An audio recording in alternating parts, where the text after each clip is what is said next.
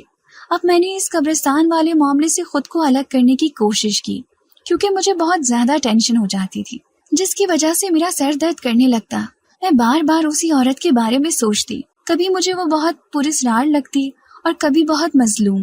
میرے ذہن میں اس کا ڈرا سہما ہوا وجود چپک کر رہ گیا تھا۔ یہی وجہ تھی کہ میں نے اس معاملے کی طرف توجہ دینا چھوڑ دی تھی۔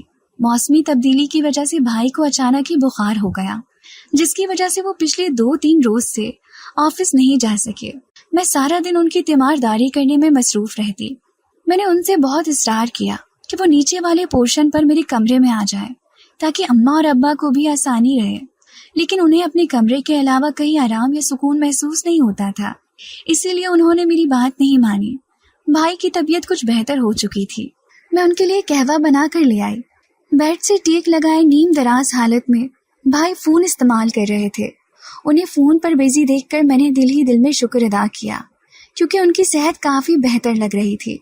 ان کی طرف دیکھتے ہوئے میں نے کہا، شکر ہے کہ آپ کو بھی اپنے فون کا خیال آیا۔ پچھلے چند روز سے تو آپ کو کچھ خبر ہی نہ تھی، بس بخار میں مبتلا بستر میں پڑے رہتے تھے۔ فون کر کے ایک سائڈ پر رکھتے ہوئے بھائی نے مسکرا کر میری طرف دیکھا اور کہا، الحمدللہ میں خود کو بہت بہتر محسوس کر رہا ہوں اور تمہارا بہت شکر گزار ہوں، تم نے میرا بہت خیال رکھا۔ بھائی کے مسکراتے ہوئے چہرے کی طرف دیکھ کر مجھے خوشی ہو رہی تھی، اسی لیے جلدی سے کہا، آپ میرے اچھے پیارے بھائی ہیں، میں آپ کا خیال نہیں رکھوں گی تو کون رکھے گا؟ شکریہ ادا کرنے کی کوئی ضرورت نہیں ہے۔ اچانک ہی کسی عورت کی چیخنے کی آواز سنائی دی۔ ہم دونوں خاموشی سے آواز کی طرف متوجہ ہو گئے۔ ایک بار پھر عورت کی چیخ کی آواز سنائی دی۔ یہ آواز قبرستان کی طرف سے آ رہی تھی۔ جلدی سے بھائی نے کھڑکی کھول لی اور باہر کی طرف دیکھنا شروع کر دیا۔ باہر تو ہر طرف اندھیرا تھا، کچھ بھی واضح دکھائی نہیں دے رہا تھا۔ میں بھی کھڑکی کے قریب آ کر کھڑی ہو گئی۔ اب دوبارہ چیخنے کی آواز سنائی دی اور اس کے بعد جلد ہی ایک لڑکی بھاگتی ہوئی دکھائی دی۔ وہ بھاگ کر قبرستان کے گیٹ کی طرف جا رہی تھی، لیکن وہ بہت ڈر رہی تھی۔ وہ کیوں ڈر رہی تھی اور کس سے ڈر کر بھاگ رہی تھی یہ تو ہمیں دکھائی نہیں دیا، لیکن وہ عورت قبرستان کے گیٹ کے قریب پہنچ کر لڑکھڑاتی ہوئی زمین پر گر گئی۔ اسے زمین پر گرتے دیکھ کر میں اور بھائی ایک دوسرے کی طرف دیکھنے لگے۔ اس سے پہلے کہ بھائی کچھ کہتے، اس عورت کی چیخنے کی وجہ بھی سامنے آ گئی تھی۔ 2 آدمی اس کا پیچھا کرتے ہوئے آ رہے تھے اور اس کے قریب آ کر کھڑے ہو گئے تھے۔ بھائی نے میری طرف دیکھا اور کچھ کہے بغیر تیزی سے کمرے سے باہر نکل گئے۔ میں بھی ان کے پیچھے ہی کمرے سے باہر نکل آئی۔ وہ بھاگتے ہوئے سیڑھیاں اتر رہے تھے اور پھر گھر کے دروازے سے باہر نکل گئے۔ اپنے گھر کے دروازے تک پہنچ کر میں رک گئی۔ باہر گلی میں جانا میں نے مناسب نہ سمجھا۔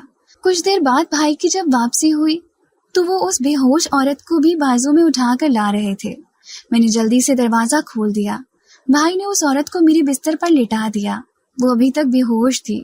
اس کا چہرہ دیکھ کر ہم دونوں حیرت زدہ رہ گئے۔ چہرے پر مار پیٹ کے نشانات اور آنکھ پر بھی زخم کا نشان تھا۔ اس کی حالت دیکھ کر مجھے بہت افسوس ہوا۔ اماں اور ابا کو بھی ہم نے ساری صورتحال سے آگاہ کر دیا۔ تھوڑی دیر بعد اس عورت کو ہوش آیا تو خود کو آرام دہ بستر پر دیکھ کر حیرت زدہ رہ گئی۔ وہ بار بار خوفزدہ نگاہوں سے ہمارے چہروں کی طرف دیکھ رہی تھی۔